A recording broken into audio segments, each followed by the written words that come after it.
Esimda borda aytib qo'yay, kim mashinasini sug'urta qildirmagan bo'lsa, 2026-yil 1-yanvardan keyingi qilinganlarga 28 milliongacha pul o'tkazib beriladi. 2025-yil 31-dekabrgacha qilingan sug'urtalarga 14 million so'mgacha pul o'tkazib beriladi. Agar siz 3-4 oy oldin qilib qo'ygan bo'lsangiz, yangisini qilib qo'yavering. Ko'chada yuramiz, har xil vaziyat bo'lishi mumkin.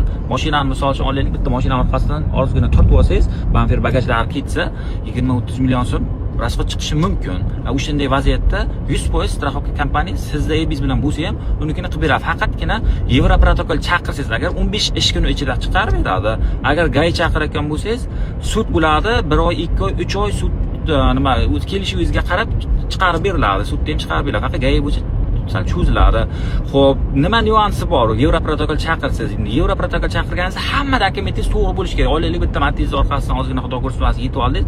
Matizlarda ne только Matiz, benzinli mashinada adashmasam, texnik ko'rik bo'ladi. Elektromobillarda texnik ko'rik juda ham uzoq, hali texnik ko'riklarga yetib kelmagan elektromobillar. Texnik ko'rik kerak emas elektromobillarga, aniqrog'i. Texosmotor deydimi, nima deydi?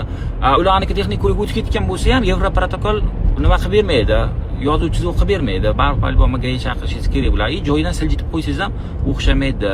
O'shaning uchun sug'urtani yangilab oling. Xudo ko'rsatmasin, bitta mashinani orqasidan yetib olsangiz yo o'zingizga xudo ko'rsatmasin, nimadir bo'layotgan bo'lsa, doktorga yotsangiz ham o'zingizga ham qanchadir kompensatsiya pul ajratib beradi. Bu boshimizdan o'tgan bo'lgan narsa. Sug'urtalar ishlaydi, faqat o'shani hammasini qonun qoida bilan aniq qilish kerak. Xullas, bu videoni sug'urtasi esdan chiqib ketib qolayotgan do'stingizga tezda jo'natib qo'ying. Xuddi shunaqa yangiliklardan boxabar bo'lib turish uchun BYD.uz kanaliga obuna tugmasini bosib qo'ying.